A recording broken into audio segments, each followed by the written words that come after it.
हरतालिका तीज ही एक अत्यंत पवित्र आणि भावनिकदृष्ट्या समृद्ध अशी पूजा आहे, जी विशेषतः विवाहित आणि अविवाहित स्त्रिया अखंड सौभाग्य, इच्छितवर आणि शिव-पार्वतीसारखे दिव्य दाम्पत्यासाठी करतात. या व्रतामागील कथा पार्वतीच्या अद्वितीय भक्तीची आणि शिवप्राप्तीच्या तिच्या संकल्पाची आहे. पार्वती देवी हिमालय राजाची कन्या होती.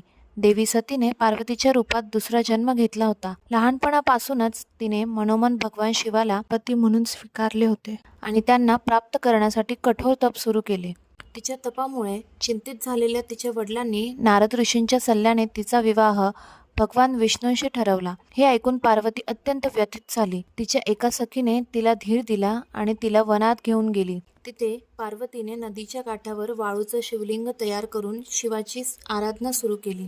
या जन्मातही ती भगवान शिवाला पती म्हणून मिळवण्यासाठी कठोर तपश्चर्या करत होती.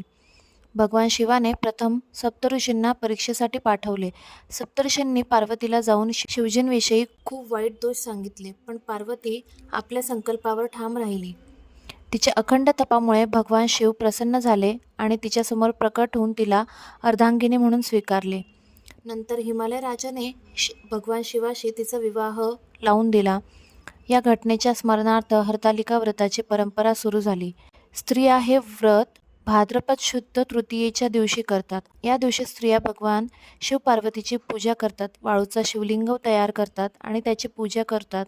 भगवान शिवासारखा पती मिळावा आणि विवाहित स्त्रियांसाठी पतीचे दीर्घायुष्य आणि सौभाग्य लाभावे, हा या व्रतामागचा उद्देश आहे.